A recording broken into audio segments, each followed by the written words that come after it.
Hey, Simchat Suf here. Thanks so much for joining me on this workshop. I journey through the modes. Modes has been this thing that's been inspiring me in my journey through music.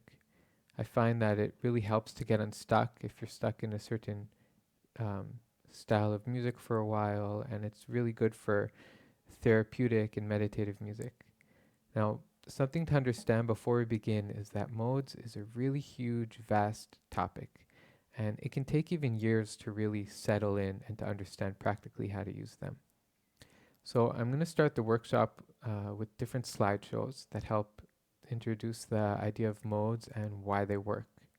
Now, if you're already familiar with keys and scales and modes, you can just take this as a refreshing, just a little refresher. And if you're new to modes and this is flying over your head, so just understand that it takes time and just take this workshop as another layer in your journey of understanding music theory.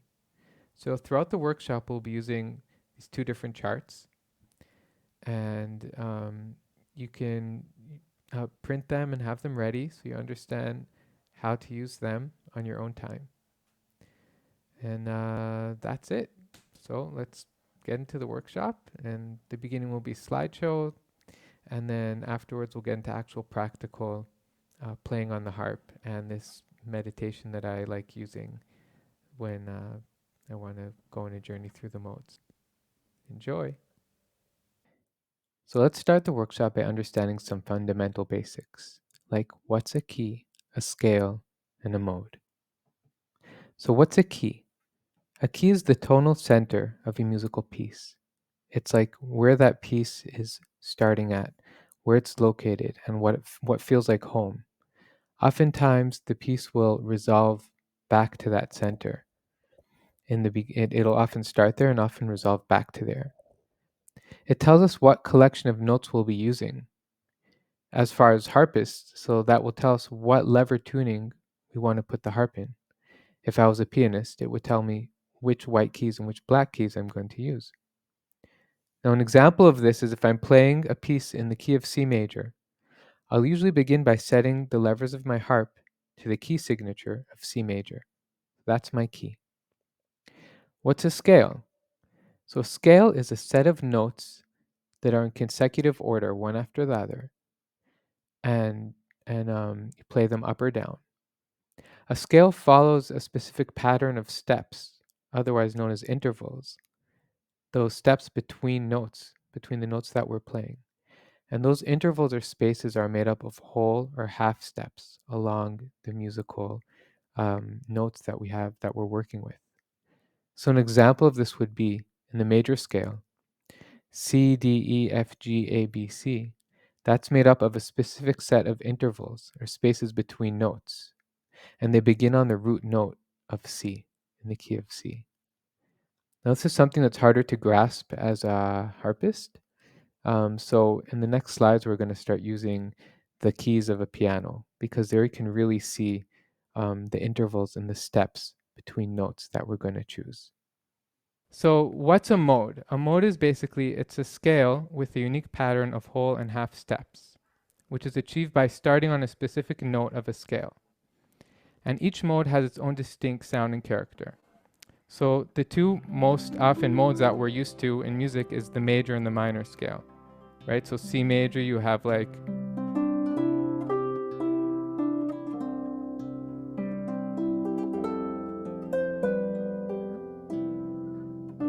that's from The Hobbit. That's a very classic like major mode song, right? And a minor mode is the natural minor scale, which we're also so used to, is the Aeolian mode. And that's the natural minor scale that we're all used to. And you can see how those are the two modes that most of music is written in. And we're so used to just calling, we're so used to the idea of the major scale and the minor scale without paying attention to the rest of the modes. Now, how those are made up is actually, you can see it clearly on a piano. So the major scale is a collection of intervals. Here we have the root. Do you see my mouse moving on the screen? Yes. Great. So this here shows root, whole step, half step, whole step, whole step, whole step, half step. That's basically the steps that make up the major scale. If you look on the piano at the bottom, you start here, the root is C. You jump a whole step, you skip this black note, another whole step, and a half step, and then whole step, whole step, whole step, half step. That makes the major scale. And the minor scale, you can take the same exact notes. We said a key is a collection of notes. So we're taking all the white notes of a piano here and taking, starting from a certain note. So here we'll start, this will give us the A minor scale. And you can see the steps here. You have the root and you have a whole step, a half step, and then whole step, half step, whole step, whole step.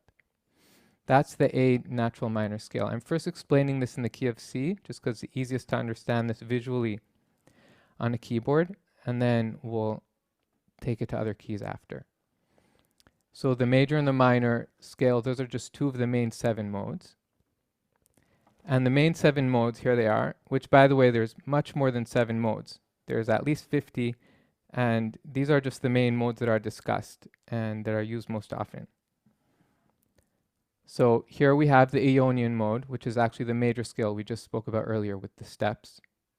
And here's the other modes, the Dorian mode, Phrygian mode, Lydian mode, Mixolydian mode, and Aeolian mode. And the 7th is the Locrian mode. Now the way that these work together, the idea is how is it that we can make so many different feelings out of the same notes? And they're basically, you see that they're all sharing, they're all overlapping. Like all these notes, if you start on C and you do these steps, so that will give you the C major scale. If you start on D and play note by note, that'll give you the D Dorian mode, which I'm just going to play that a second. Hold on. So starting on D, my harp is tuned to C major, which if you're tuned in the 3 flats, that's putting up the E, A, and B. And just playing note by note, I have D, E, F, G, A, B, B natural, C, D. That's a Dorian mode. I'm just going to let that ring out a little bit to hear that difference. Now I'm using the same exact notes, but what happens when I move up to the next note? I move up to E, and if I start from here, if I start from E and work my way up, on the harp you can't really see the difference in steps, but if you're on the piano you can see when I move from the E to the F, instead of me having a full step, there's only a half step.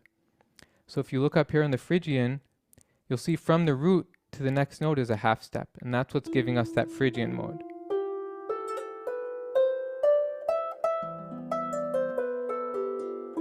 And you can hear the specific flavor of this mode.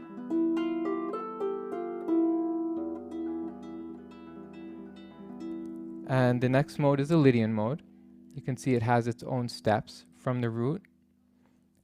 We have a whole step, half step.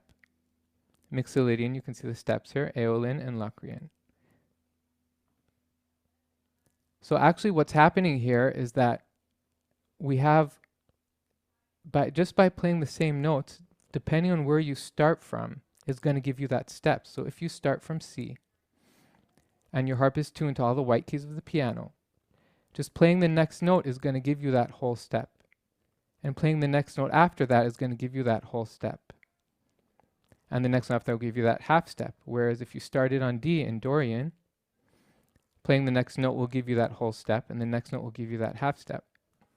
Is this gibberish, or is anyone understanding this? Does it make no sense, some sense? This is the best explanation of it I've seen in years. Thank you. Oh, yay. And if it doesn't make sense, don't worry about it. This is just like the technical explanation I felt like I had to give. The main part is the more meditative way we're going to play it. When it came to modes, so I didn't really take official classes, like you may be able to tell now when I'm trying to explain it. And I kind of like just got to it on my own from playing on the white keys of the piano. Actually, for years, I wasn't able to play anything outside of the white keys of the piano. I grew up on piano. I'm talking about before I played the harp. And realizing that you can literally play so many different feelings and energies just from those keys, depending on where you start, is really cool. And the thing is that with the harp, none of this makes sense because you don't see the half steps. So that's why I feel like I need to explain it with the piano here. Something important I need to point out, because we just learned this on the white keys. So this was a big misconception I had at the beginning. Modes don't only apply to the scale of C major. I thought like Dorian is on D and Phrygian is on E. But the mode, like we said at the beginning, a scale is a collection of notes. We have the key, which is what notes we're using. The scale is what steps I'm applying to those. So you can take the concept of modes, and if your harp is tuned to the key of D major, the same thing will apply, just the D becomes like your C was previously. So the 7 modes can also be grouped into major and minor. This is very important for the next part that we're going to understand. So the major modes would be Ionian, Lydian, and Mixolydian. I'm just going to play that a second. So Ionian is what we said, it's like the natural major. Lydian. You can hear how major that is. And Mixolydian. So those are the 3 major modes, and the minor ones, starting from Dorian, Phrygian, Aeolian, and Locrian.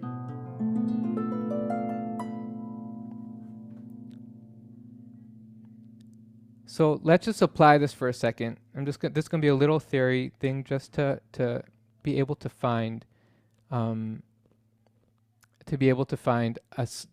mode in a different key.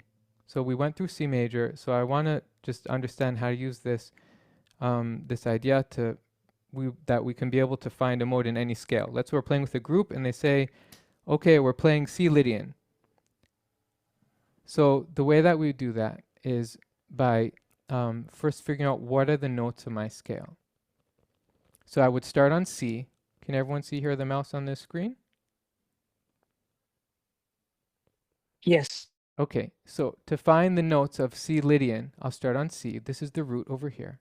And I'll count a whole, and a whole. I got here to F sharp. So I'm just sitting at my harp now. I'm going to make that F sharped. So I'm just going to play what I have till now. C, D, E, F sharp. Okay. A half will give me G. A whole from the G will give me A. A whole from there will give me B. And a half will give me C. So the notes of a Lydian in C is C, D, E, F sharp, G, A, B, C. Does that make sense?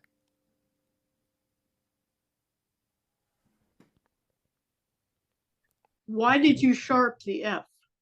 Okay, so if you look here from the root of C, so watch, I'm going to count whole. This is the... Oh, you're looking at the whole and half steps. Oh. Yeah, exactly. Oh, I'm following the whole and half steps because this is like the intervals of the Lydian mode.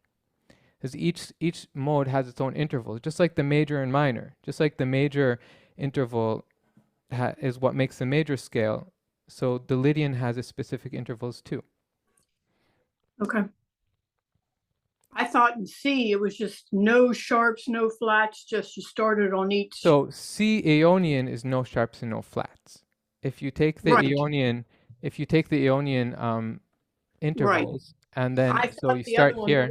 I didn't think you did any sharps and flats if you were tuned in C. Exactly. So that right now we left the key of C when we just started this. So let's say we're at a group and the group can play anything. They can play in any key and they say we're doing C Lydian. So C Lydian is not going to be in the key of C anymore.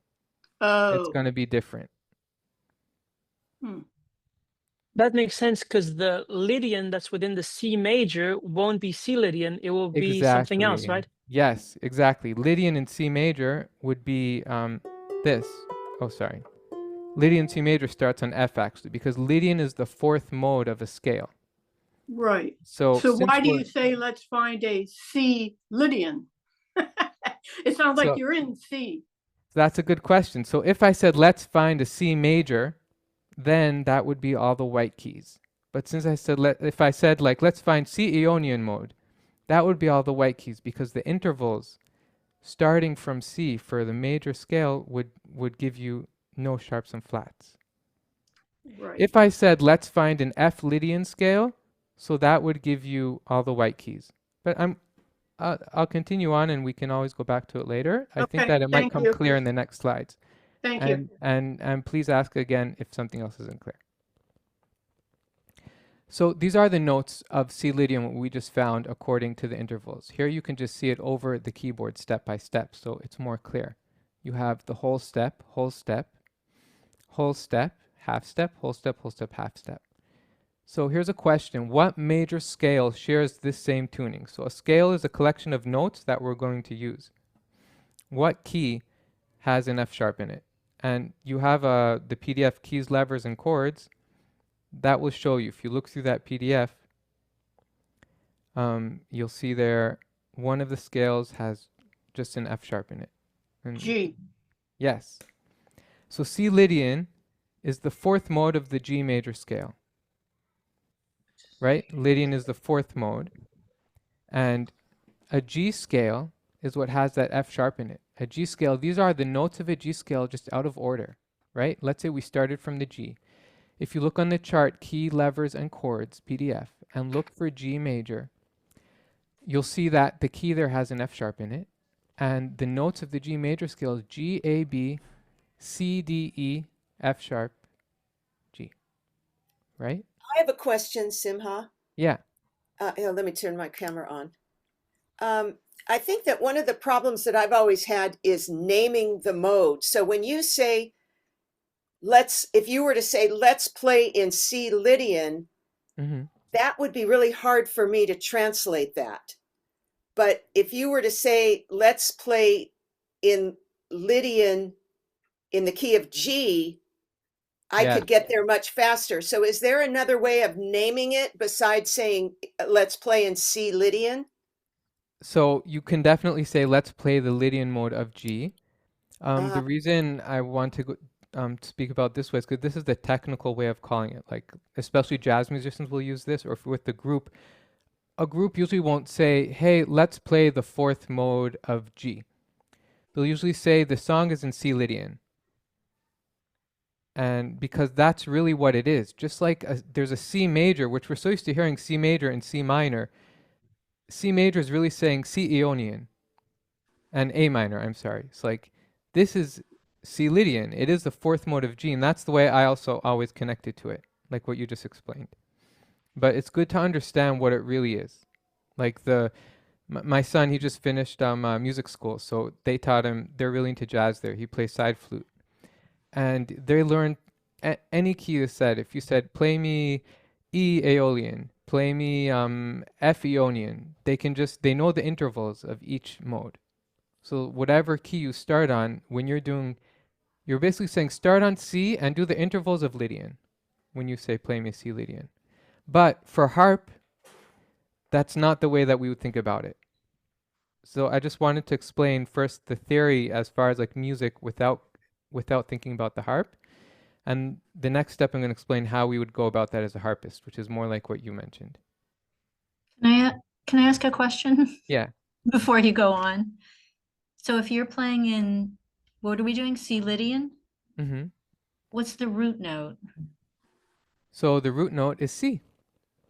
That and that's actually what will bring out the mode. You need that root note. The root note here is C. Right. The root note of the key might be G because it is G. The root note of the key you're in is G major. You're basically tuned to G major, but it's not the root note of what you're playing. Once you're in Lydian land. And Lydian land, the root note is C because it's the fourth mode of G. Basically the modes, the way that we know them, the 7 modes, they're the 7 modes of a major, of the major scale. So in this case, once we tune the harp to this, we're actually, like you said, we're in the G major tuning, but we're in the 4th mode. So our tonic, the root, becomes C when we're playing Lydian. Does that make sense? No. Okay. Keep going. Go ahead. Yeah, I'm going to continue. And I mean, does that make sense to anyone, or should I go over that again? It makes sense to Makes me. sense. Me Okay. too. So I'm going to getting continue there. and Yopi. And like I said, modes, it's layers. Like it takes time to absorb it. So like this, if you didn't get it now, just you can watch over the video. You can watch other people. I'm going to send resources afterwards. One of them, I'll send you in the email different resources where you can learn more about modes. So just take it as part of the journey. Okay, so now I'd like to find a D Aeolian scale. So I'm just going to give, again, here's the steps of the Aeolian, right? And again, Aeolian is the natural minor. So if you're talking about all the white keys, the Aeolian we're used to is the A minor, right? The A minor scale. So watch. Remember the A minor scale, all the white keys. If you took the root and then went whole step, half step, whole step, half step, whole step, whole step. I'm basically following these.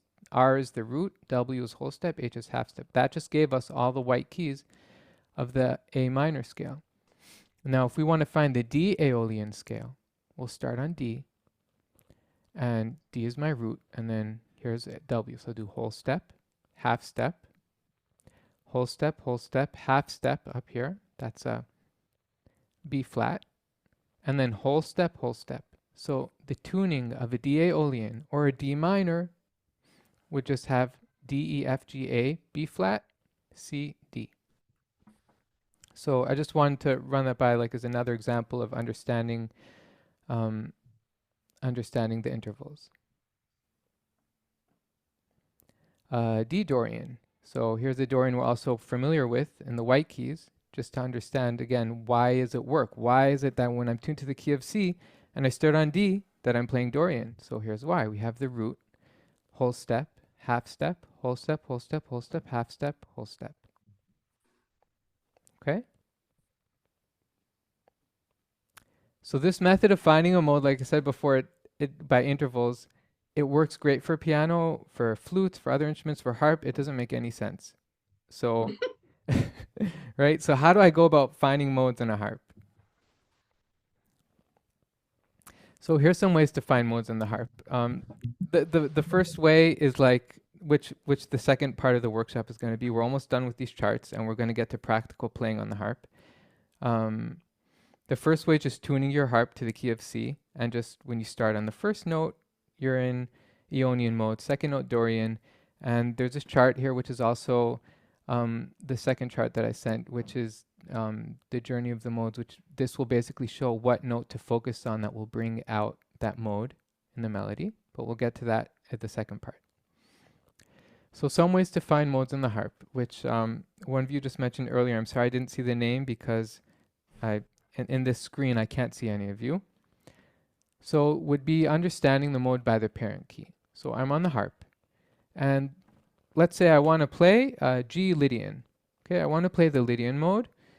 I'm with a group there, I don't know, one of the musicians there can only play in G, or for whatever reason they have a song that they wrote in G Lydian, and they said, let's play G Lydian. So I want to find out what key that's in. What do I need to tune my harp to? They said G Lydian, so I know I need to start on G, because the mode tells me where to start from. But I don't know what key to tune my harp to. So one of the ways I'm going to give this way and then the second way.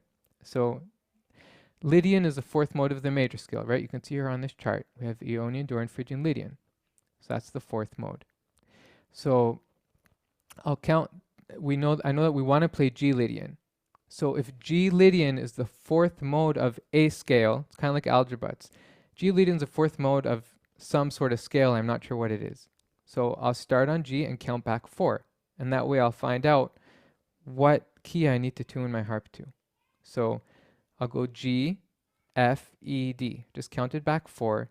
Now I know that Lydian is the fourth mode of the D major scale. Right? And the one note is the parent key. And that's a tuning I need to tune my harp to. So if you don't know about different tunings, you can use that chart that I sent about the keys and levers tuning chart, and you can say, okay, we're doing G Lydian. I need to tune the harp to D major. And you would set that F sharp and C sharp. And then when you start on G, you'll be in G Lydian. Anyone have questions about that? Yes, why go backwards and not go forwards? Well, you could go forward, but since it's algebra, I don't have that information yet that I'm in the key of D. So if they would have told me, hey, we're in the key of D and we're gonna play in the fourth mode, I can start on D and then count forward 4. I can say, okay, D, E, F, G, oh, I'm in Lydian mode. But since I only know that I'm gonna do G Lydian, so G is the only factor that I have here in the equation. I don't know to go forwards. So that's why I have to go backwards here. Okay, thanks. Great. So now what's this idea in your charts I sent? It said flavor, but I kind of changed it to character because flavor doesn't really describe this. But other than knowing the tuning and where I'm starting, okay, so I know now I'm tuned to the key of D major, right? I'm just going to do that. I'm going to put up my F's and C's. I love that music, like when you put up your levers, how the strings kind of make a song. So I know I'm in the key of D, right? And I know I'm going to play on the 4th string from the beginning from the D scale. So D, E, F, G. Now if I start on this G, I'll be in Lydian mode. But there's one more thing that I need to know about getting out that mode, and it's what note am I going to dance around? What note is this mode getting power from? Is it getting its expression from, its character or its flavor? So in this little chart here, you have the third row says there's the number 4, right? And that tells me that it's also called the Lydian fourth, by the way. That tells me that in the Lydian scale, our start on G, that 4th note is the note that's going to give me that special character of Lydian, right? So I can just play now. I know to follow around that C. And magic, I'm in Lydian. So that's a combination of the number of the mode, the key, the tune that I had to go into, and knowing what note to dance around. What makes that the note to dance around? So I'm going to get to that in the next the next part of the workshop, which is how I guess that. It's a great question. So another way of finding modes in the harp. This is like it's finding the difference. It's something is different. Well, I'll just explain it. So the steps. The first thing, let's say I'm in a group and they say, let's do D Dorian, which in our case is easy because we know that D Dorian is all the white keys. So I'll just tune my harp to the key of C and start on D. But I'm going to explain this. Let's say I didn't know that. So we're going to take an example of D Dorian, assuming we didn't know that. So the first thing I'll do is say, is Dorian a major or a minor mode? So in the chart you have there of a journey through the modes, you'll see that each mode says by it if it's a major or a minor mode. So Dorian is a minor mode. So that's the first step that I need to find out when I'm doing this way of finding out the mode. Is the mode that I want to get to, is it major or minor? So once I know that,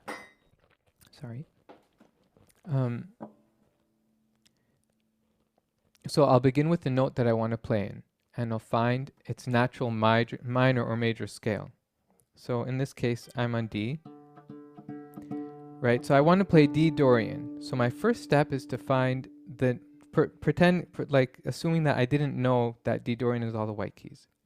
So my first step is to find the D minor, because Dorian's a minor scale. So I'm basically going to find the D minor and then find the difference that I need to change to get to Dorian, which is going to be just one note. So to find the D minor, I'll just look at that chart. If I didn't know the scales, I'd say, okay, D minor.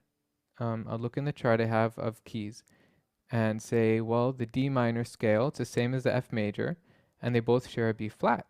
So I'll set my beats to flat. This might be counterintuitive if we want to get to Dorian, but pretend we don't know that D Dorian is all the white keys. So I found a D minor now.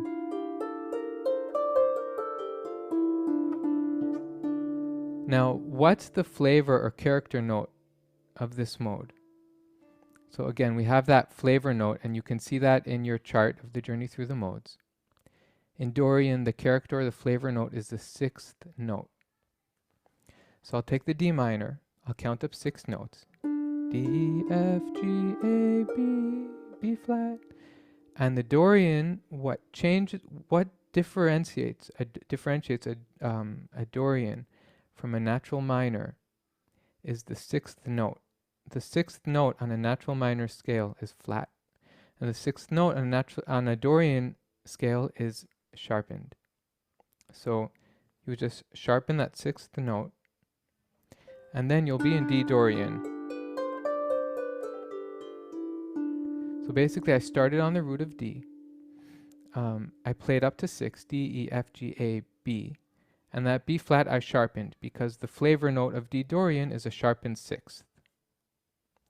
And then that's my flavor note that I need to focus on. Basically, you asked before, why is that the flavor note? Why is that the character note? So the way that I understand this is that it's the one of the things that's causing it to be the character note is because that's what differentiates that from the natural minor scale. Our ear is so used to hearing, when I'm playing a D minor, my ear is so used to hearing that B flat, and the only difference between a D Dorian, which is a minor mode, and the natural minor is that B flat. And that's what makes it different. And the same thing with the major modes. Is that clear? Does anyone have a question about that? The only question I have is, so this B sharp, is it sharpened because of the last interval of Yes. the, right? Yeah. Okay. Exactly. If you would look over the intervals of whole half, that whole thing, and you would compare the D Aeolian and the D Dorian, you'll see that that half interval is a half interval on the natural minor scale on the Aeolian mode. But in Dorian, it's a whole step. And that's why that B is natural in Dorian and it's flat in Aeolian. The reason that I like using this method than the previous method is that it helps me to, I'm not thinking, in the previous method we thought of the mother scale, of like, okay, I was in, let's just go back to that a second. So here I was in G Lydian, so I said, okay, that's the mother scale of D major. And when I'm playing in modes, when I'm playing G Lydian, I don't want to be thinking about the mother scale. I don't really care that it's the same tuning as a D major scale. Right now I'm in the world of G. And what interests me more is how is this G different than a regular G? So using this approach, it's more clear. I'm kind of comparing, I'm getting to the Dorian through the natural minor. So when I change it into Dorian mode, my focus is on that note that changed, that note that's making something different here. Does that make sense?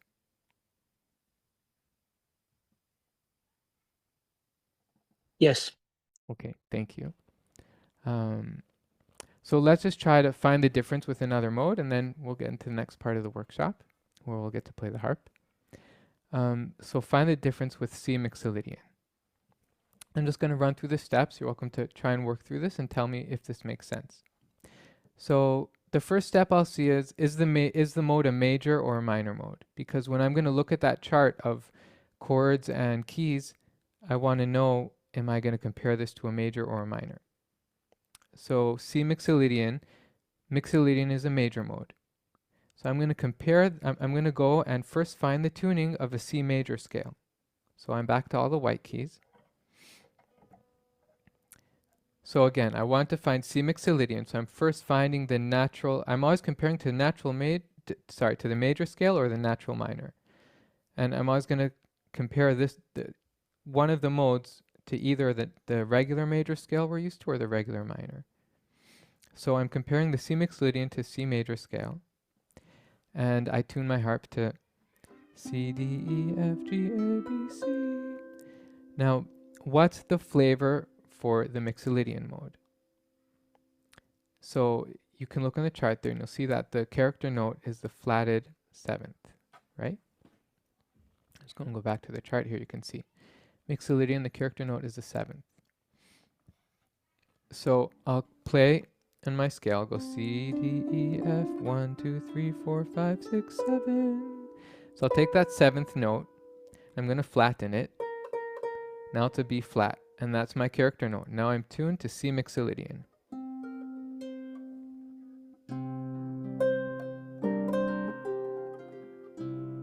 Right?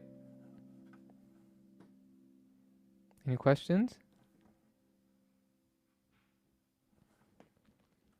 Okay, and now for the journey through the modes. So for the journey through the modes, I'm going to walk you through now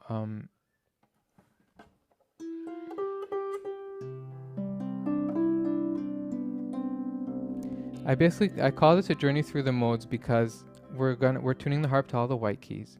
And we're basically, when we're doing this, we're going to be able to experience all of the modes one by one without needing to think about levers, without needing to think very much other than what's that magical note of the mode that I'm playing right now. Okay. The way that I got to this for myself, this was how I first understood about modes. Like, it was the way that I found it. Was just by sitting at the piano on the white keys and finding out how, you can get these different sounds from them. And then one night I was sitting and playing my kids to sleep. And that's like the time I find for me is a creative time. The best harp stuff come out when I'm sitting playing them to sleep. It's like the end of the day. I feel like more open, and that's when things open up. I even put I put my recording studio there so I can just record easily on the spot when things come down. And one night I was sitting and playing and just moving from mode to mode, and I found this fun meditation I'm going to share with you soon. And something like to take away from that is I think you can think about, is there a specific time of day or night where you feel inspired to play, where like your creative juices are flowing? And to find out what time that is, it might not be what you expect. And that's a great time to schedule a little harp session. It doesn't have to be a whole hour. It could even be 10 minutes, 15 minutes. And that's a time where your intuition and you're really connected to your harp at the most then. Sorry. Okay, so you can have your charts of the mode charts, where it will show you what key or flavor note to play. And first I'm going to walk you just through each mode just a second so you can hear what each mode is. And then we'll work on the way of playing through together. Now each person is going to have to apply it to their own technical level, their own understanding. We won't have time to go into each of the ways that I play each mode. So I'm going to focus on maybe just what I mean by that is like, it's not enough to just play the mode and what key. It's more like there's kind of a different energy for each mode, a different left hand that you can do to accompany that will help bring it out. So I don't think we'll have time to work through each one, but I'll try and get to at least 2 of them. So I'm starting on the C. I was going to first give a flavor of each mode. So one sec. So we have the Hobbit, right? Dorian. I just wanted you so that you can hear what popular songs are made from the different modes. So Dorian Scarborough Fair.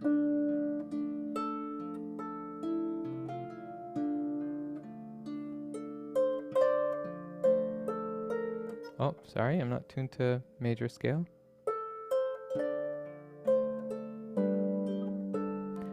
that's a classic example of Dorian. Now notice what was that magical note that brought out the feeling of that song was the B.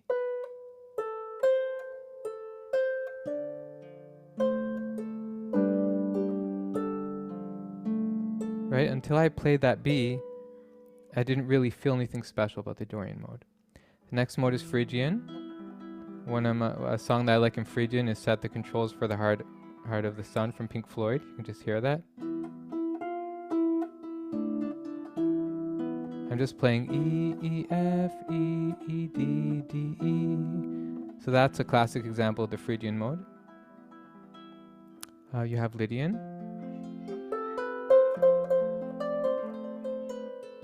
So you can notice that here in Lydian, I'm just focusing on that B. Don't worry, we're going to walk through step by step. It's just like a little introduction about the modes. Here's Mixolydian.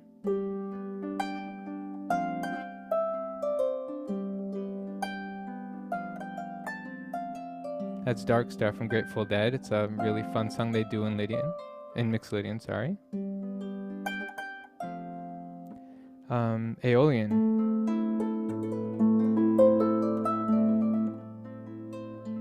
A lot of songs, spiritual songs, yearning songs are in Aeolian. And Locrian. I'm not going to go into Locrian. Locrian, it's very hard to find a regular song in Locrian. Most songs are heavy metal. And I figure we don't have so many heavy metal heads here at the group. And I can't play it anyways, so we're going to avoid Locrian. Right. So I'm starting now from Dorian. So you're all welcome to join. Remember, the harp is tuned to all the white keys. So if I'm starting this meditation, I'm going to have that chart handy. I mean, if you don't know the notes, you can have that handy there. And I'll start by getting into some rhythm. So for me right now, I'm just doing, my left hand is doing C, E, G. My right hand is doing C. So I'm doing 1, 2, 3, 4, 1, 2, 3, 4, 1, 2, 3, 4. Now notice that the natural minor and natural major, I didn't write a flavor note there. There's not a specific note that brings it out because our ears are just so used to this. Just want to make sure, is the harp in voice and balance? Can you hear me clearly when I'm playing the harp? Okay, great. So keeping up this 1, 2, 3, 4, you can slowly let your right hand start wandering around the melody. So I'm moving up to E.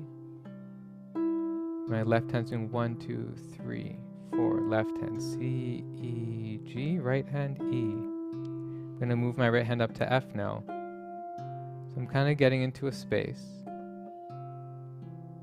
If this is easy for you, you can start at, you can, add whatever fingers you want. You don't only have to play on the quarter notes. You can play 8th notes, 16th notes with your right hand.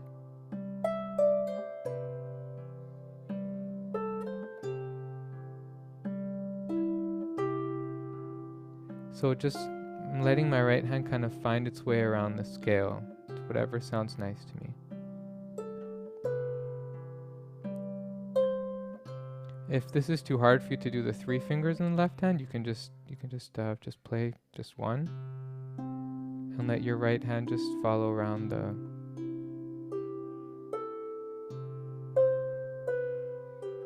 I'm going to move up to Dorian now, right? So I'm going to start with my left hand on the D. If you're comfortable going down to your bass notes, you can add a bass D over there. And one of the things I'm going to change about Dorian is I'm going to play instead of 4/4, I'm going to play in 6/8. So for Dorian, I'm going to play something like 1, 2, 3, 1, 2, 3, 1, 2, 3. I'm really playing 6, so it's like 1, 2, 3, 4, 5, 6, but it's easier for me to count 1, 2, 3, 1, 2, 3. And I have my 3rd finger on the D and my 1st finger on the A. So my 3rd finger is doing 1, 2, 3, thumb, 2, 3, 3rd finger, 2, 3, thumb, 2, 3, 1, 2, 3, 1, 2, 3. And your right hand can play the 2, 3 that we're not playing. 1, 2, 3, right hand on D. 1, 2, 3, 1, 2, 3, 1, 2, 3. Can you do inversions of the mode when you're playing your meditations? Definitely. Inversions, for sure. That's a good question, by the way, about inversions. One of the things that brings the mode is having your left hand on the root note of that mode. So if I'm in D right now in Dorian, it's not going to sound like Dorian unless my left hand is playing that root. So definitely do inversions with your right hand. I was just showing it as basic as I could to begin with. But your left hand, if you don't have a D in your left hand, you're not going to really know you're in Dorian. So this is just a rhythm I like doing when I get into Dorian. It's like the 6, 8. 1, 2, 3. This is like the basic version of it. It's just doing 1, 2, 3, 2, 3, 1, 2, 3, 2, 2, 3. And you start adding in notes.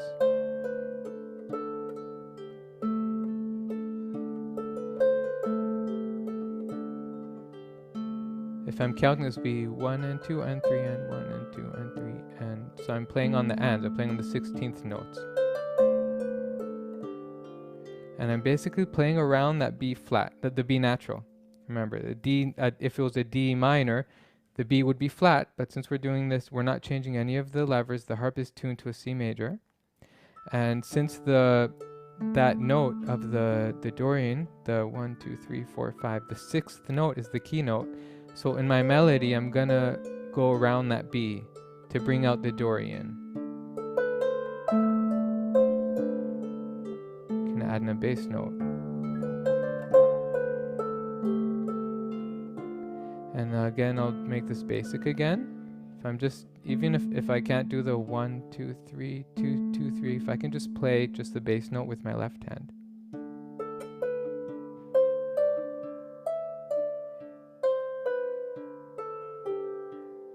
As long as I'm hearing a D in the bass and the right hand is going around that B natural. If you're confused about the tunings, the harp is tuned for this whole exercise. The harp is tuned to C major the whole time. So my right hand is just going around the B. As long as I have the left hand a D and the right hand moving, dancing around that B, throwing in that B natural, it's going to sound Dorian.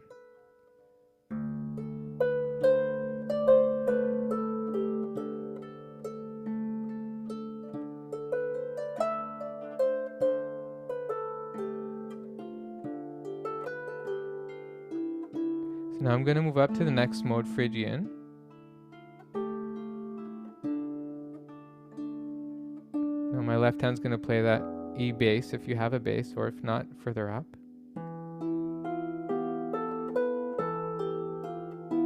You hear how the whole energy, the whole feeling just changed of the music? This is because we're really hearing that Phrygian interval right now. My right hand just started on the E.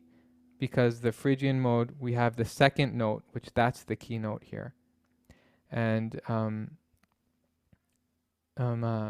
as long as I play around that second note, the Phrygian mode is going to really breathe out here.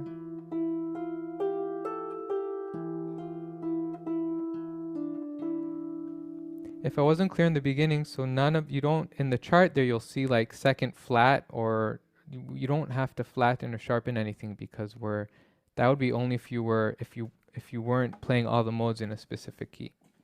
So again, just yeah. Can I interrupt you?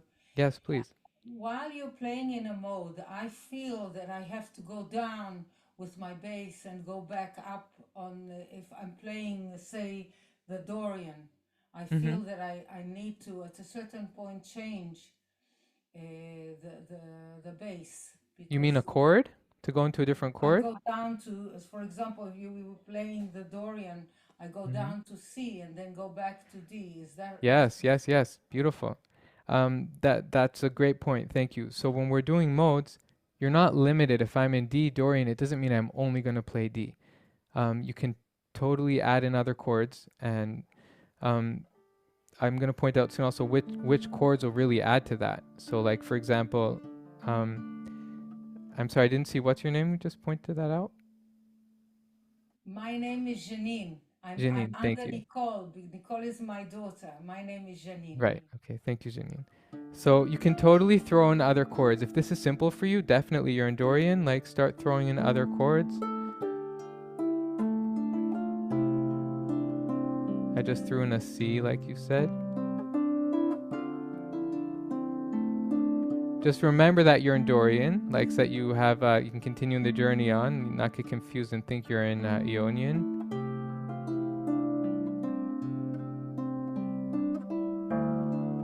So I'm back in Dorian again. So you can for sure throw in other chords. If I was playing only in Dorian, I would definitely be throwing in other chords. For example, like in Dorian you need that G, because the G adds in the G chord totally brings out the Dorian mode. I'll just bring an example of that. I'm D minor, right, where I'm not touching any levers.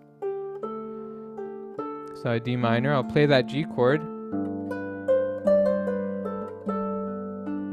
You hear how beautiful that is, that G after the D minor?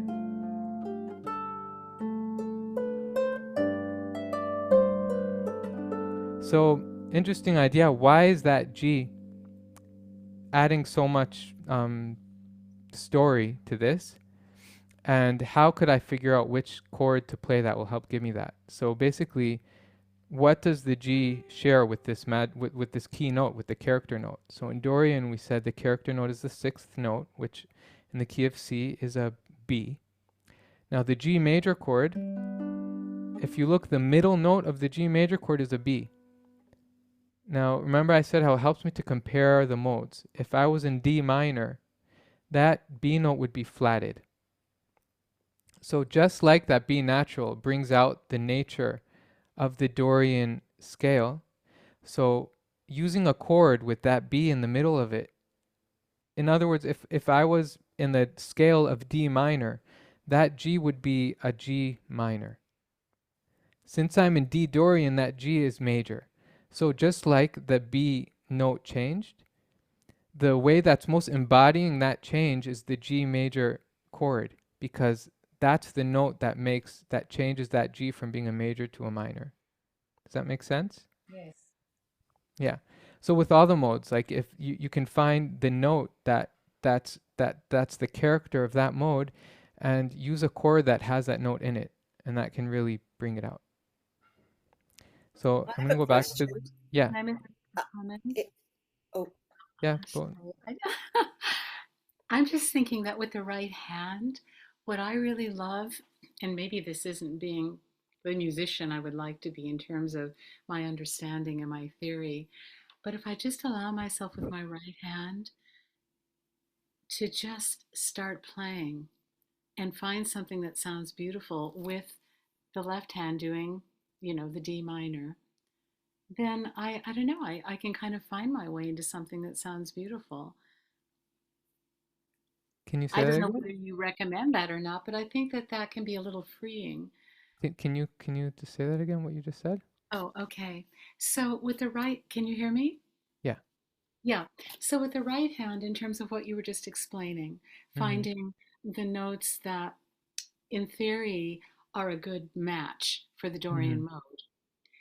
What I find for me personally, because I get kind of hung up on, oh my gosh, am I going to understand the theory? Is that if I just relax and do something with my right hand that sounds good with the Yeah. left hand, then I can relax a bit more. So if I start from a place of, oh, this sounds kind of beautiful, and then from that place of feeling it's beautiful, then come into the theoretical understanding. It's different for all of us. But playing the Dorian in the left hand and then just saying, oh, I'm going to try something here in the right hand. What did I just do? That sounded really lovely. That can help. That can be another place for understanding. Thank you. That what you just said is like sums up. That's everything that I would want to teach in a workshop. That's like basically like anything. What you're feeling, where the music is taking you, is more important than anything else in the world. And like all the rules are meant to be broken when you're playing music. And I'm just trying to give examples for, like, let's say people aren't sure like about getting out the flavor, getting out the feeling, but definitely when I'm playing, like where I said like at that creative time, I'm not thinking modes, I'm not thinking numbers, I'm not thinking what makes sense. Yeah, and that's so important to stress. It is. And then for those of us who are therapeutic musicians playing at the bedside, there's that intuitive quality, that element that you've got to bring. So if you're too hung up on, what mode theoretically, what do I need to play with the right hand, then there's something else that can get in the way. So it's kind of Definitely. an interesting blend. Yeah, Yeah. for sure. That's why I tried making that chart as simple as, oh, it's not. I made there's a reiterated chart that I brought up in the slideshow where it just shows the mode and the number of the note that like helps like highlight. I tried to make it so you have as little to think about as possible. Like this will give you that modal energy, but of course, definitely go for what comes out. So, Simha, Yeah. I had my question. I kind of had a question, but in a way I answered it. But I was looking at the chart of the journey through the modes Mm-hmm. and noticing that the only notes that were flavor notes were the B and the F.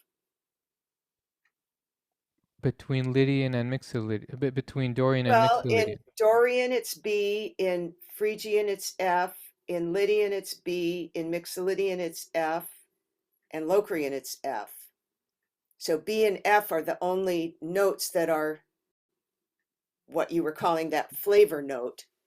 Well, And then what I noticed okay. was that Dorian and Lydian both had the B, Yeah. and Dorian, D minor and F, well, D minor is the relative minor of F. Mm-hmm. And so that's why they both have B, and the same with G and E Phrygian, which is really E minor, Mm-hmm. both have F because they're relative minors. Yeah. So I guess I'm just saying that because I'm trying to make sense of how this all works. But Right. anyway, No, what you pointed out, Sharon, is really, really it's pretty mind-boggling. Like I was yeah, actually yeah. gonna show that. Like this is crazy, right? You have this B note, and I'll just give an example of Dorian and Lydian, right? They both have that B, which is the note that's different, and this is why it's so important to bring out the tonic in the left hand, because watch what happens. Right now I'm gonna play just A, B, and C. Right? I'm just playing A natural. I mean A, B nat. I'm not changing any levers, just A, B natural, and C. And watch what happens when I change the bass from D or F, which is basically what you just pointed out of like, I'll be in Dorian or Lydian. And the whole message of the music is going to change. So here's Dorian, right?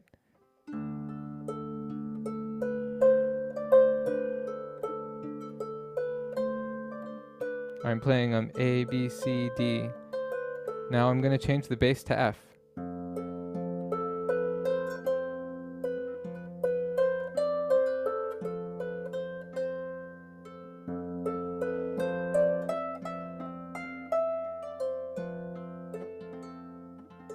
So it takes a while sometimes for like the mind to kind of readjust after changing modes. But if you let it like sit there, so you can kind of take off again in this different place. Now I'm Lydian. I'm just walking up and down the scale, by the way, in the right hand. Just like doing like this, maybe giving some like accidentals or things.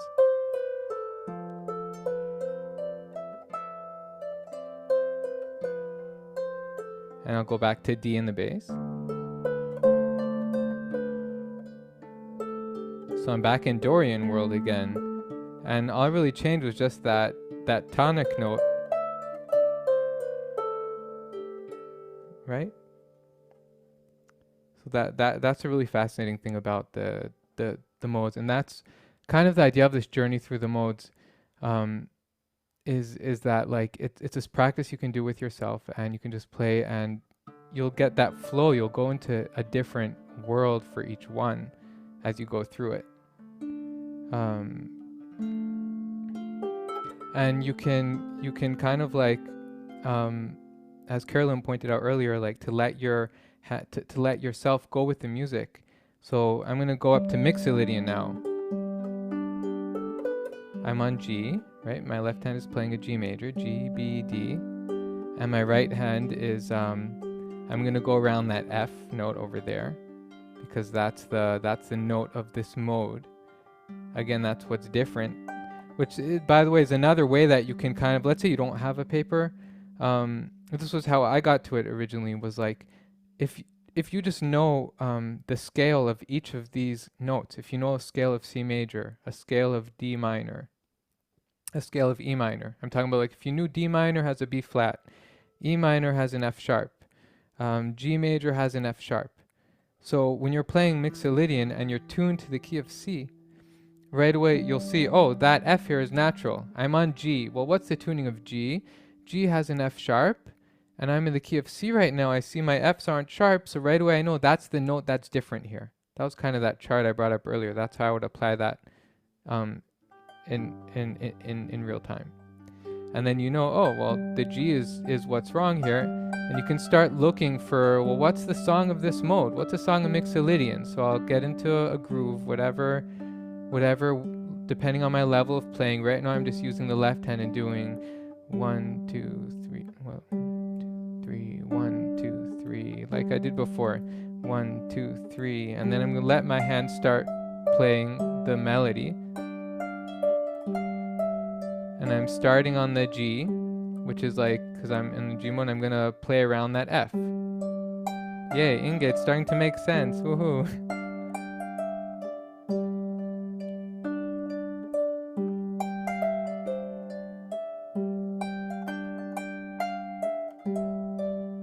So now I'm in G, doing a G Mixolydian, right? And that's where Dark Star comes in. That's how you can hear it now, the mode the Grateful Dead use for Dark Star. It's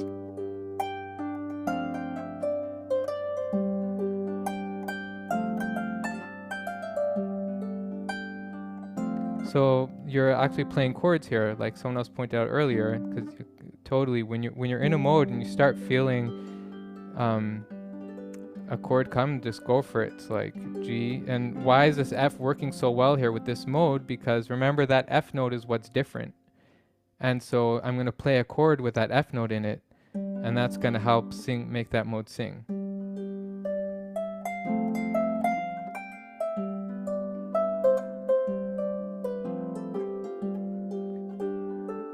So when I'm going the journey through the modes, I'm not only going to go up, I'll go back down. So like right now I'm using that F with this and going back down to F, and maybe I'll be like, hey, I'm on F now. Maybe I'll go back into Lydian. You know, that was like happy and jumpy and everything. And I am playing the F chord, but I'm only just touching on it. So it doesn't, I'm not in the F mode. Now I'll go back, so now I'll go back to Lydian. I'm going to go into Lydian now, and then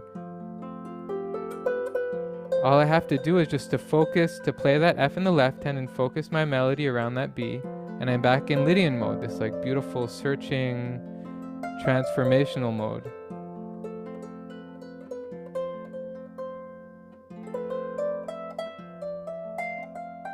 And maybe I had enough there, so I'll go back into Mixolydian.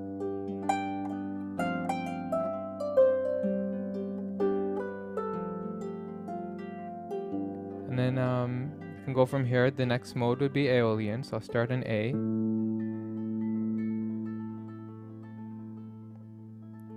A really classic song in Aeolian is Shine On You Crazy Diamond. You can just hear that.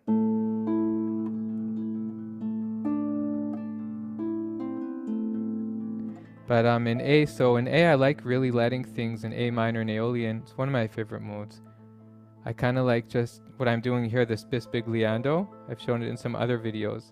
It's a really good way of getting into the Aeolian mode. So what I'm doing here is I have 3 fingers on each hand, and I'm playing A, C, E, A, C, E. Again, these are just ideas. There's no rules about this. The journey through the mode is really something you take and go as freely as you can. but this is just ideas, things that I like using in each mode. So Bisbigliando is like playing A, C, E, A, C, E, or whatever notes. It could be anything, but I'm just showing you a way to start. And doing it like getting your hands into this flow. And then you can let your thumb and your right hand go up to another melody note. And your thumb can start kind of picking out a melody here. Now something simpler would be to just find like to play that bass note and let it ring out, and use your right hand to start walking around that mode.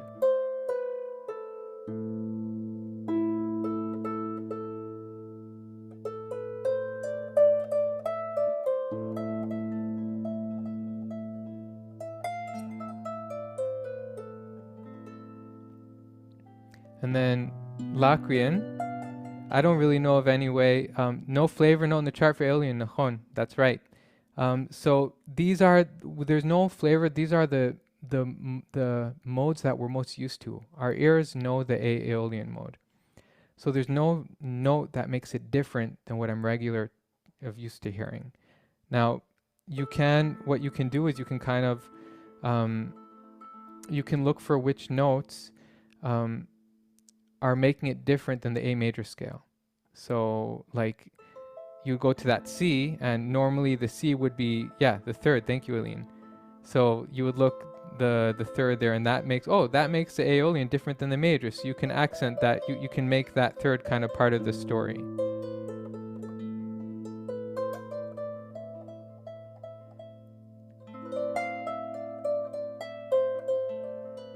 So we're nearing the 9:30 time. I'm just gonna run just a little example, like without speaking, of a 2-minute journey through the modes, kind of like what I'm trying to show here, just so you can get a feeling for what it's like in a flow. So I'm starting on the C.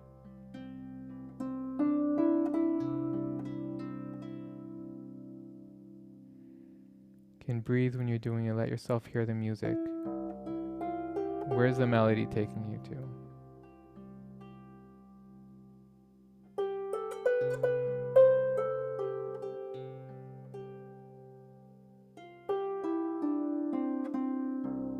It's like saying a phrase and just letting that phrase say a story.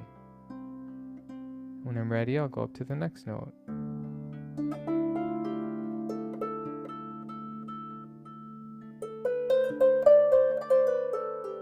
I'm continuing to just find a melody, find a story, and I'm dancing around those key notes, those character notes.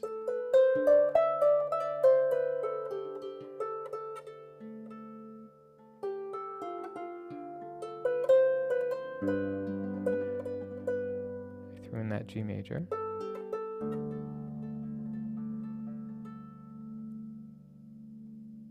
I'll go back to C. This time I'll play C major 7th, which, by the way, is also, it's in the Ionian mode.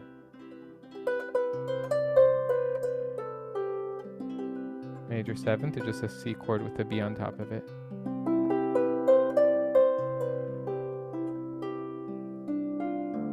Back to Dorian. Now go into Phrygian. I'll kind of stop here and see, where's it taking me? What story is Phrygian telling me?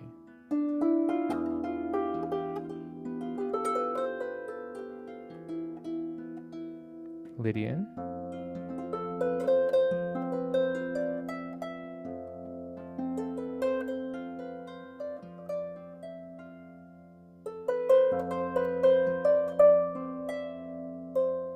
I'll go back to Phrygian. It's really nice to go back and forth between Lydian and Phrygian. Because I was kind of like going up. Lydian's like kind of journeying somewhere, and then, go back. I'll go back into Lydian because I'm still trying to get up.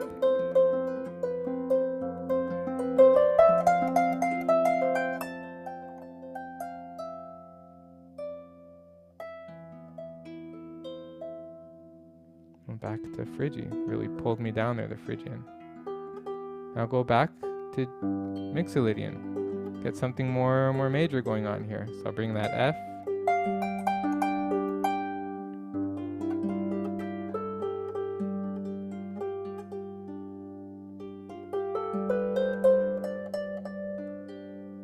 go up to Aeolian.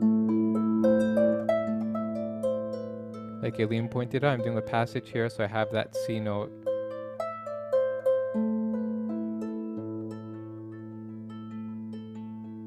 And then I'll give my Locrian, the diminished.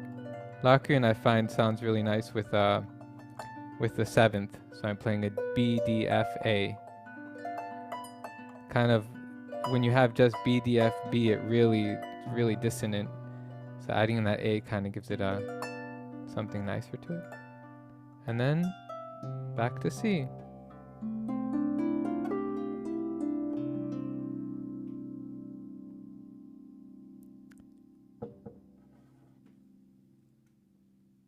Oh, thanks, Aileen. Yeah, improvising smoothly, it's just a matter of just taking time and slowly playing the harp and getting used to it and just letting yourself play with the harp. It's pretty cool in English how the word we have for playing music is like play, of like child's play. It's such a cool thing. So that's it. That's the idea of journey through the modes. And I hope that helps. I'm open to questions, suggestions. Oh, the flavor note question yeah. So what he was asking was that you have in the chart, there's different, so Misa just asked her in the chat that I'm not clear on the flavor note question for Aeolian above.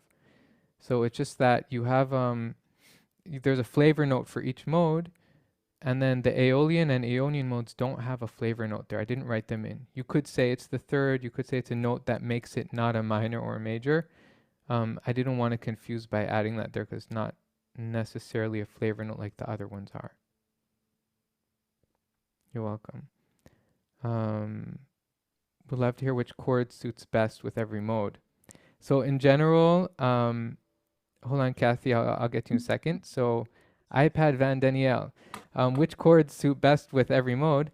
So you can you can look for that note, which is the character note, and just sandwich that into the chord that you're find a chord that goes around it. If for example, if I'm in F and the note is the B, so you can find a chord that has that B inside of it. That would be a G major. You can see that there's in the chart, there's the different chords in each key. So you just look for one of the, let's say you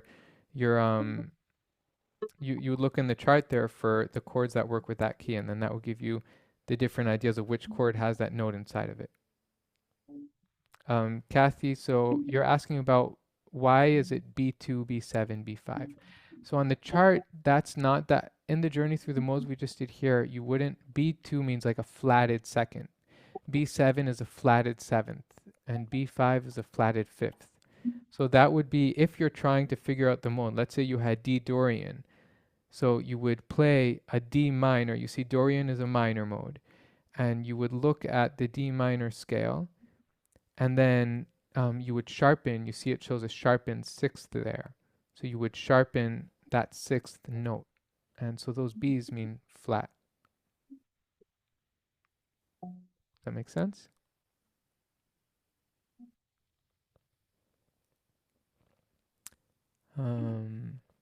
Any other questions or anything?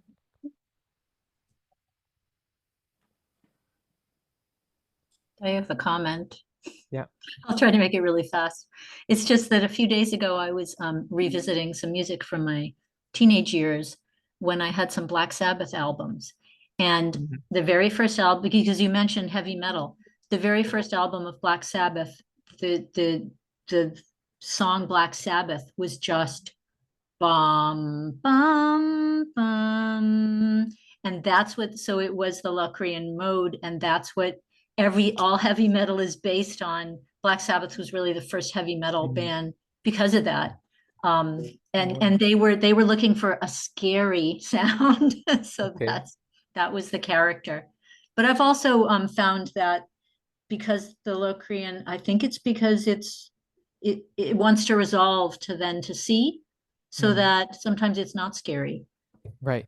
Exactly. That's all. That's a great thing you just pointed out for using it in therapeutic work is like sometimes you need in therapy. So like you want to help someone feel what they're feeling. And so using that mode to kind of bring up that dissonant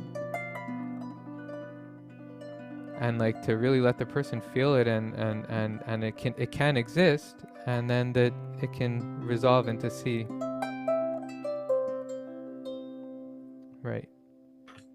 That's pretty cool what Black Sabbath did. They took like, I mean, Locrian, who uses Locrian? You know, it's like classical music. Like, let's use this and make it have, it's really cool how they use that. Thanks. Yeah. Any other comments? I'd love to hear. So I guess I should point out, some people have been asking me, why am I doing these free workshops? So for me, I don't see it as free. Like what can help me more than anything is feedback, and like you're all welcome, whoever joined, to send me what it is, if there were things that weren't clear, if there were things that could be better. I'm using it to learn how to teach. I'm opening a membership soon, the Strings of Hope Harp Learning, and I wanted to first make sure I can teach to groups on Zoom. And it's such a challenging thing. Like, can't hear people, can't really see people, especially when you're sharing a screen. And just getting the feedback that I've been getting from the previous workshops has been the most helpful thing in the world for me. So like, telling me also if it was good, if you enjoyed it, testimonials could help, and that could help me to share that. And if there were things that weren't good, things that you didn't understand, things that weren't clear, I'd love to know about it. Thank you. Any other questions or comments? It was great. Thank you. I Thank you. appreciate this so much, and your gentle manner and your patience. Thank you very much. You're welcome. So Kathy's asking here, back to that B2, second, flatted second. Does it mean in that mode there is a B natural with a flatted second, etc., etc.? Sherry's asking about previous workshops available. Yeah, there are. I'm going to be uploading them to YouTube, and the rest of them will be available in my membership. So back to the flatted second. Does it mean in that mode that there is a flat? Oh, so the B is a flat. It's not a B. So when you have that lowercase b, it means a flat. Does that make sense, Kathy? Oh, yay. Okay. Definitely, Inge. Definitely need to co-host next time for somebody to help me with the questions. I agree.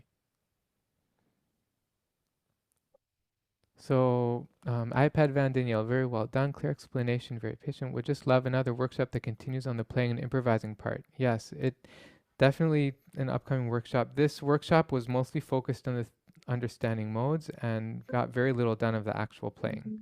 So if you just I'll be like posting things on the email group when I have other workshops coming up.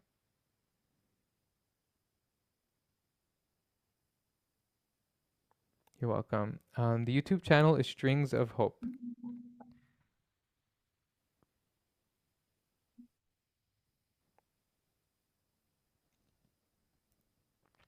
Okay. So is that it? Any other? Nope. If people here have more time, I'm happy to also share more about the harp. You can just say if you want me to do that or not. I can go into a little bit of ideas behind playing and how I like actual practical playing.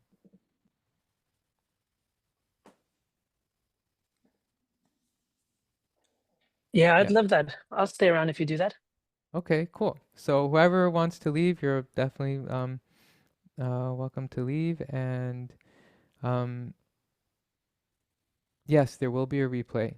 Who just asked that? And oh, thank you. Yeah, modes is Kathy just wrote, I thought I knew modes, but this was so informative. So modes is really that type of thing. It just really takes time to settle in. There's so much going on, and this was only the 7 modes of the major scale. So I'll show you like an example what I mean by that. So you have the harmonic minor scale. Is there anyone here that's familiar with the harmonic minor scale? Yeah. Sherry. Okay. So great. Yes, Aileen. So harmonic minor scale, I'll just give an example. I'm starting in A minor, and just because the key we're already tuned to C. So here's an A minor. A harmonic minor scale is sharpening that fifth note. Okay, so we're gonna put up that fifth note. And oh, something that I really should point out is I just wanted to, for people that want to learn more about the modes, Karen Peterson, is there any of her students here? I think she said some of her students might be joining. So she's an awesome, I call her like the fairy of the modes. She's like the mode expert, and she helped me so much in setting up this workshop. Aileen has her book. So like if you want to learn more about modes, she's definitely a good resource to check up. I'm going to be sending out a resource email also. No, I don't have an approval for CUS or MHTP, Donna Bennett asked. My education actually, my official education finished in 7th grade of elementary school. So most of the music I learned afterwards was like intuitive. I had really good teachers also, later as private teachers that helped me fill in the gaps. But I don't have any official licensing. So like what I'm sharing is licensing. I can't even speak proper English sometimes. So I'm just sharing the way that I connect to things, the way that I found it, and if there's things inconsistencies here, you're also welcome to point out, because like music is such a wide thing. I just want to do my part of sharing the way that I play. Yes, Karen Peterson, thank you for writing that. Okay, so where were we? Oh yes, harmonic minor. So I tuned to the G sharps, and I'm just gonna play that scale, harmonic minor, and I'm starting on the A, and A, B, C, D, E, F, G sharp, A. You can just hear that, like put up all your Gs, and try just doing a glissando. Just hear what that sounds like. This is like, welcome to the Middle East, you know? Now, what happens after that glissando, if I play an A, okay? I'm in the harmonic minor right now. Raise 7th in the minor scale. Thank you, Aileen. Right, so Aileen was pointing out, if we're actually in A minor, so I'm not raising the 5th, I was speaking from the term of C major. So raising, if you're actually in A and you count up, right, we're in A minor, we're in Aeolian mode. Our root here now is A. So counting up from there, what we just raised is the 7th note. That's an example of my my musical education that I missed as a child. So we have that 7th note, right? Now, what I mentioned before about modes, we just went over the 7 modes of the major scale. You have modes in different scales too. So all the scales can be expressed in modes. Now, if I take this mode right now, the A minor, right? Some Middle Eastern seems to use step and a half. Exactly. We're right now using a step and a half. If you look in the intervals of the A minor scale, you'll see that there was a full step between the F and the G, and now it's F to G sharp. There's a step and a half here right now. Good point. So we're in A minor now. If we do the mode, we say, let's go from the A and then go up to the 5th mode of the harmonic minor scale. A, B, C, D, E. Now E is going to be my new root. So I'm going to be in the 5th mode of the harmonic minor scale. And what happens now?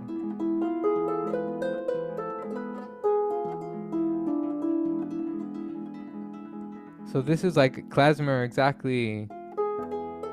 I think, Aileen, you could help me with this. I think that this is called a dominant something or other. The dominant, I'm not sure the technical name of this, but okay. Basically, it has a name to it. But the 5th mode of the harmonic minor will give you this. Now, before, when I was in the harmonic minor, my chords would have focused around the A minor, D minor, because that's what harmonic minor is like. Maybe I'll add in the E major. And back to A minor. That's a classic harmonic minor thing. Now, when I'm in a different mode, when I'm in the fifth mode, now I'm starting on the E, and hear how the whole world just changed, just like when we changed the modes in the major scale. So now I'll use the chords E, F, D, E. This is used a lot here in the Middle East, and this is actually called E, F, D, E. I'm just like playing around on the mode that I changed my root here to the E. In the Middle East, this is called the Hic'az scale, or Hic'az mode. You would spell that in English Higaz. Sephardic music, exactly.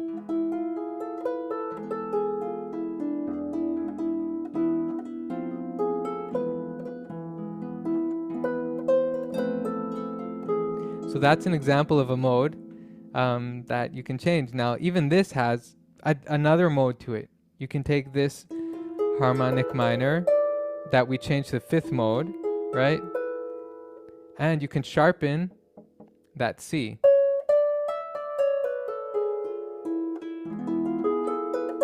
Oh, hold on. Sorry, not the C, sharpen the D. If you sharpen that D, this is called a Hic'az Zirguleili. Now check what this sounds like when you do a glissando. I like calling this the Aladdin scale. This is like...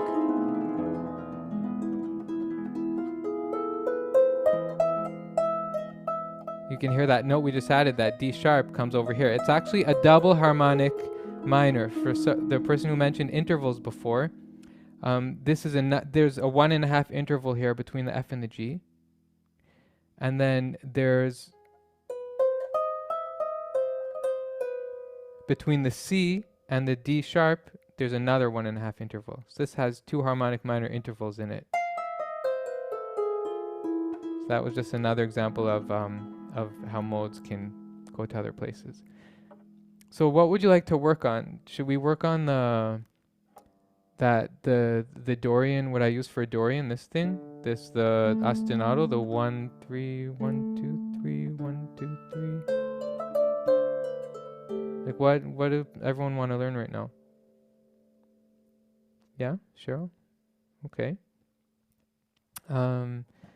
So this is just a classic example of ostinato, and we can work on it a little bit more. So I'll first go over the left hand. I'm doing 1, 2, 3, 1, 2, 3. Again, it's really 6. I'm really in 6/8, but I just count it 1, 2, 3. It helps me easier. 1, 2, 3, 1, 2, 3, 1, 2, 3, 1, 2, 3. You can add a bass. 1, 2, 3, 1, 2, 3, 1, 2, 3, 2, 3. Bass note. 2, 3, 1, 2, 3. If you can do that bass. And my right hand now is going to start adding in. Oh, I have to tune back to C major.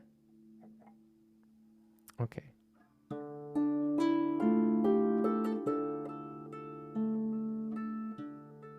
So I'm kind of playing a phrase there. We can try that together. Do left hand's doing 1, 2, 3, 1, 2, 3, 1, 2, 3, 1, 2, 3. My right hand's gonna do 1, 2, 1, 2, na, na, na, na, 3, 1, 2, 3. It's playing 1, 2, 3, 1, 2, 3, 2, 3, 1, 2, 3. So what I'm doing my right hand is 2, 3, 1, 2, 3. I'm really just going up the scale. D, E, F, G, A. And if I do that together with the ostinato, 1, 2, 3, 1, 2, 3, 1, 2, 3. I'm going to start now. 1, 2, 3, na, na, na. And I'll let my hand continue playing the 2, 3.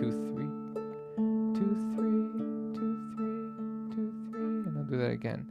I'll play 2 rounds of this. And then I'll come with my left hand on D, E, F, G, A, A. That's like playing one phrase on the D Dorian.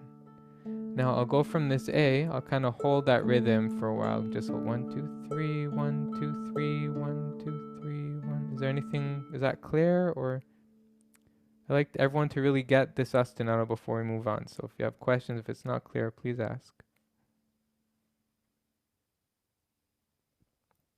You're welcome, Kathy. Okay. 2, 3, 1, 2,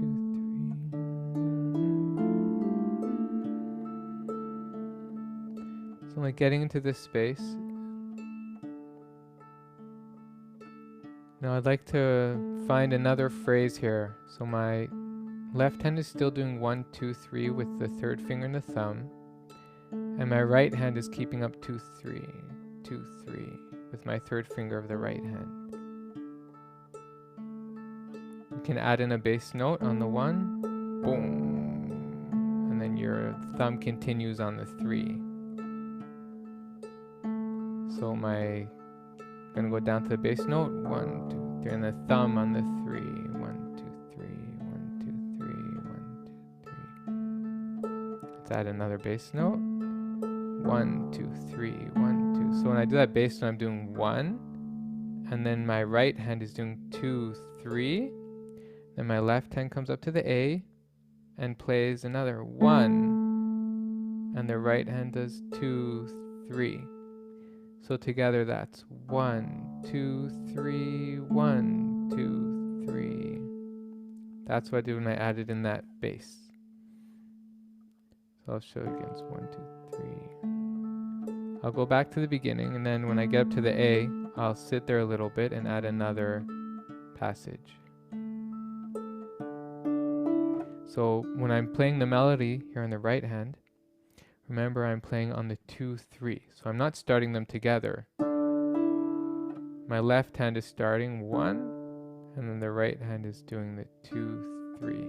Left hand is always just doing, in this pattern, just doing 1, 2, 3, 1, 2, 3. So it's 1, and then the right hand comes in. I'm going to go up to the A, and it's going to come in on the 2.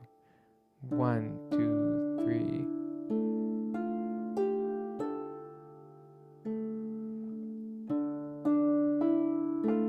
The F, if you notice, the F is going to come together on the 1 when the left hand goes to the A. It's 1, 2, 3, left hand, 1, 2, 3. So when my thumb is playing that A, my right hand did 1, 2. Since my right hand started on the 2, so 1, 2, the thumb is going to get to the F when my left hand is playing another 1.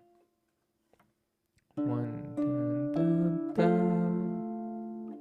Want to try that together? My left hand is playing, the third finger is playing the D, and then my right hand is doing D, E, and then I'm playing the F with the thumb on my right hand together with the A on my left hand.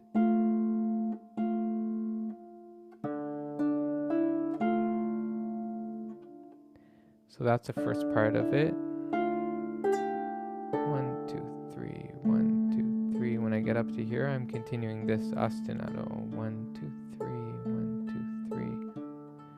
Then I'll give another passage here.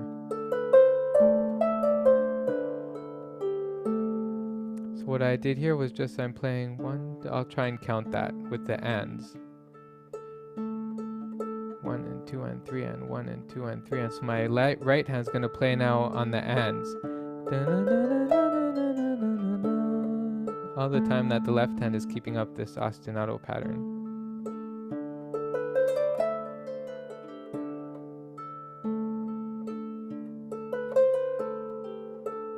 So basically I'm playing the 8th notes and then throwing in some 16th notes. So instead of just doing 1, 2, 3, 1, 2, 3, 1, 2, 3, try doing 1, 2, 3, 1 and 2 and 1, 2, 3, 1 and 2 and 1, 2, 3, 1 and 2 and 1, 2, 3, 1 and 2 and 1. Get the idea? That's what gives that Dorian feel, I think, is like having that, giving those 8th notes and then throwing in the quarter, the 16th. 2, 3, 1, 2, 3, 1, 2, 1 and 2 and 3 and 1, 2, 3, 1, 2, 3.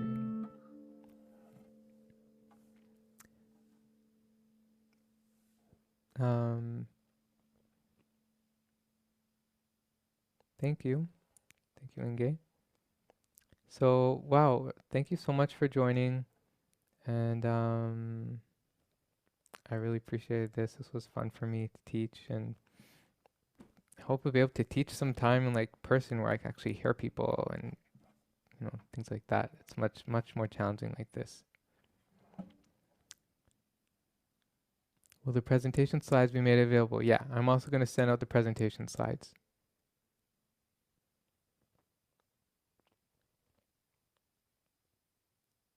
You're welcome. Oh, you like more of it? I'm down. Thank you. Aileen, so what do you want to do? Learning how to improvise. So one of the things that helped me. Hi.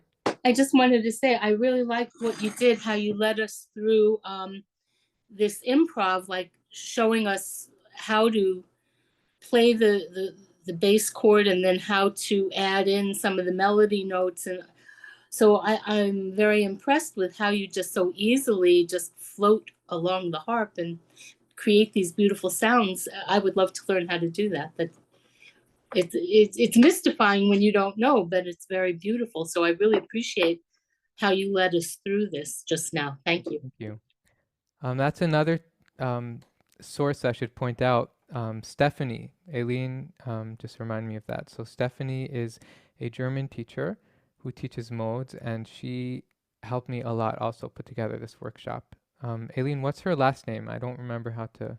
Her name is Stephanie Bieber, and she does teach improv.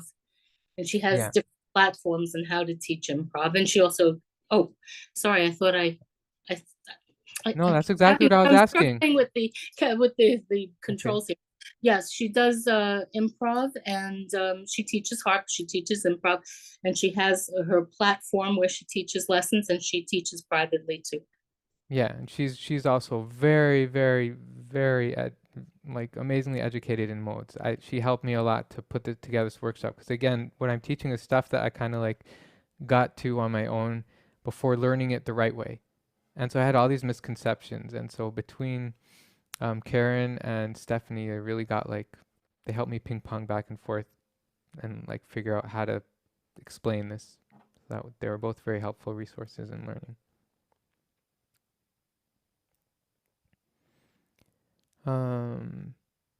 Cool. And everyone's welcome to unmute and just have anything to say or.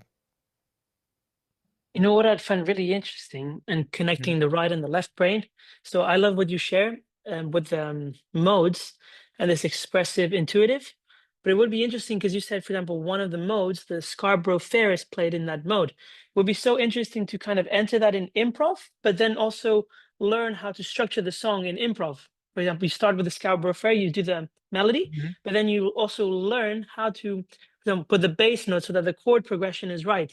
And for me, that would be the next level of how to calculate, because I tend to just go on to one side, just completely improv with no theoretical structure. Yeah. So when I used to play, I would like play a song, right? I would find, okay, what's the chords of the song? I would start playing, and then I'll be like, oh, I just played this song, and people would be like, oh, I didn't really realize it was that song. I was like too into the improv, kind of hinting at the melodies, but missing how to make the structure, how to structure the song. Is that what you're talking about? Yeah. So yeah, that's that. I mean, the truth is that about this workshop, so I feel like this is such a big topic. Like you can totally do one workshop on every mode. I mean, you could do 100 workshops in every mode, but like definitely minimum. Like, you're welcome, Susie. Thank you. So each of these is totally its own workshop, and then also the improvising, and that's what I'm going to be doing. My membership is like we're going to have each different lesson is going to focus on a different thing to go into. So like we'll have modes workshop, an improvisation workshop, ostinato, which is what you just pointed out. You have the ostinatos, the mixing the left and right hands, or like then building chords. Like how do you choose what chords to build? There's so much in music, and that's the learning path that I chose, which is similar to the way Stephanie teaches also. It was cool to me to find another teacher that does this, is Instead of just learning songs, it's let's learn the tools that you need to be able to play anything. You often learn it through learning songs. Like you could learn Scarborough Fair and then through that to learn about how to play it. But like the idea is let's learn what tools we need to be able to just go and play anything. Like that's really what got me to want to teach. Because I have so many people asking me all the time, like, how'd you do this? Do you have sheet music for that?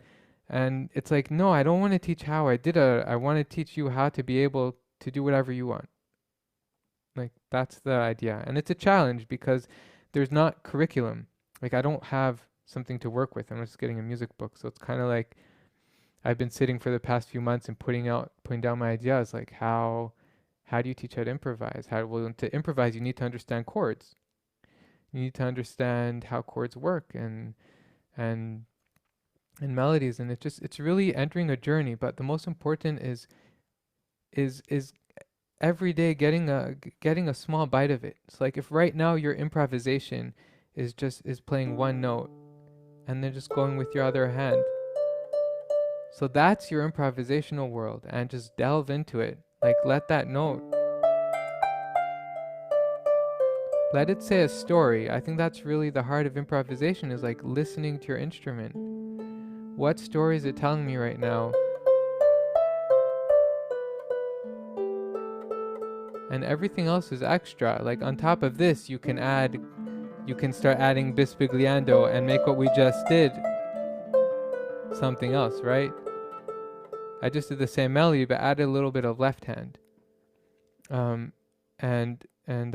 Yes, that's like the improvisation. There's actually a really cool author in improvisation, Stephen Nachmanovich. He's a violin player, and his whole thing is in improvisation. He has a book called Free Play. Free as in like Free, free play. It's a really cool book about improvisation. So when he does his improvisation workshops, he starts out by like pointing out to people, if you've had a conversation with somebody today, like how many people write down their conversations? When you have a conversation with someone, you're improvising. When you're driving, when you're at an intersection where there's no lights and you need to figure out who's the first person that can go through, you're improvising with the other driver in the street. It's like we all have this improvisational skill. We just think that we don't. We're convinced that we don't. And it's like if you take a baby and you tell, and the baby wants to start speaking, at the beginning when they speak, they're only going to be able to use the letters and the vowels that they can say. If they can only say a and ba, so they can only, Stephen Nachmanovich, who just Elinas, who is the teacher, Stephen Nachmanovich, he specializes in improvisation. So in his book Free Play, he talks a lot about that, and he says how conversations are improvised, and like a baby can only improvise with the sounds that it can make. So the more you add to your musical toolbox, the more that you can use when you improvise. I think people say, I don't know how to improvise, that because they feel maybe insecure at their instrument. But like to really do it, just let go of judgment, let go of what sounds good or right or wrong. And it's just, what's the music that's coming down now? And there is no right or wrong when I improvise. Bach and Beethoven, by the way, the classical musicians, this is something Stephen talks about in his book. It's fascinating. They were all genius improvisers. Classical music was written from them later with tons of rules. But when they came out, they were making the rules. What they were doing was improvising. They would sit down and play, and later people wrote rule books on what they did. But they were genius improvisers. And that's really like when you're improvising, you're telling the story, you have the music. No one can tell you if what you're doing is right or wrong. Yes, Stephen Nachmanovich, Free Play. Thank you for writing that. Really, really cool book. He even talks about, I don't remember who it was. Perhaps, I don't remember which artist it is. A really famous artist that they were actually an improvisational musician, but they were never made famous about their music. And they would throw these improvisational theater where everything was improvised. The costumes, the music, the actors, the lighting, and just everything was improvised on the spot. And that it sounds really like a really cool thing to do.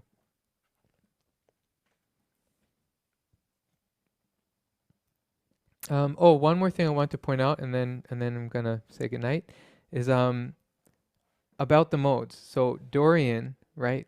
I'm gonna just tune into Dorian. One of the reasons why I like comparing it to the minor scale, instead of saying, oh, Dorian, D Dorian is in the mother scale of C major, I'd rather compare it to the minor scale. Why? Because when I compare it to the minor scale, I get another thing to play with, which is the B flat, right? The D minor scale has a B flat in it. So when I'm doing Dorian, I'll often, my lowest octave, I'll put the B flat down. I'll put the B down. If you had levers, Joe, hopefully next week we're going to get your levers on. So, I mean this week, right? Tomorrow. So the B, when the B is flat in the first octave, I'll tune that to, I'll basically tune my first octave to D minor. I'll put the B flat. And then the highest octave, I'm not the highest one, but the highest octave with the B, I'll also put that B down over there. Now my harp is tuned. I have Dorian in the middle part and D minor in the beginning and the end.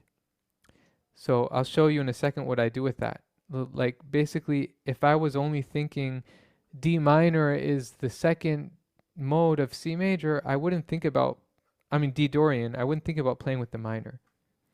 But now when I do this, listen what this opens up, right? So I'm in D Dorian mode.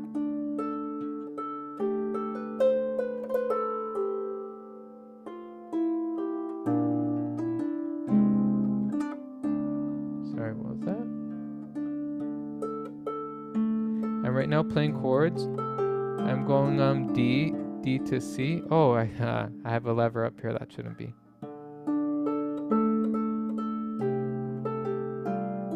I didn't use a B flat yet, but I'll show you where that comes in. It's coming in a second. So here I'm going to use that B flat in the chord.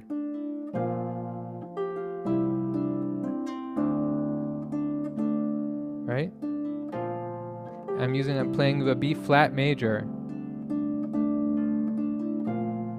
Wow. Hold on, that's out of tune. 1 second.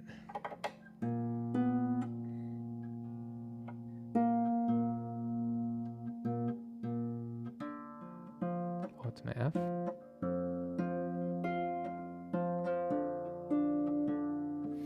Okay. So when you tune, still out of tune. We'll just have to deal with it. So when you leave yourself that B flat in the bass, you can play a B flat major, which you wouldn't have thought about doing if you're strictly tuned in the key of C.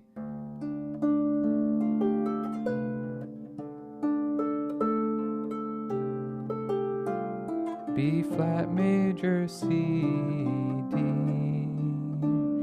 Now I am in Dorian, but I use the chord B flat major because that's where it relates to the D minor, scale. Now will I use it up at the top? So when I'm doing this jam here, this is a song of mine, the Blossoming Almond Tree.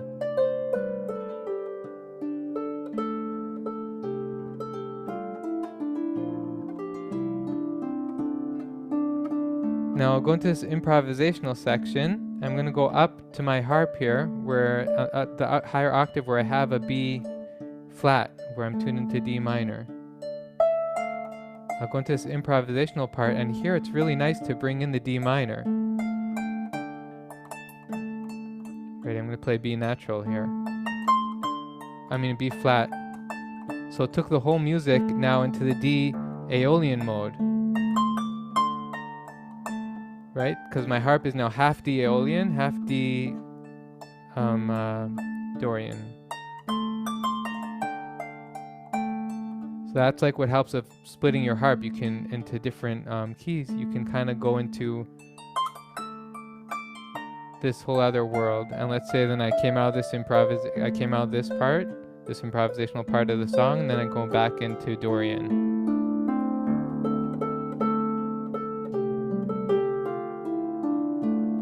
Yeah, splitting the heart to different keys. It's really, Maeve Gilchrist told me she does that a lot in her workshops, you're really encouraged to do that. Like split your harp into different parts. You have different modes. Is that definitely it's a fun thing to work with. Tov, well, thanks again so much, everyone, for joining, and hope to see you in the next workshop. So I hope you got something out of that workshop and something practical that you can take with you next time you play the harp. If you have any questions, just leave them in the comment section and I'll get back to you. And if you'd like to get updated on upcoming workshops, there's a link there that you can use to sign up to my email list. And you'll get notified next time we have something coming up and how to sign up. Until next time, stay tuned.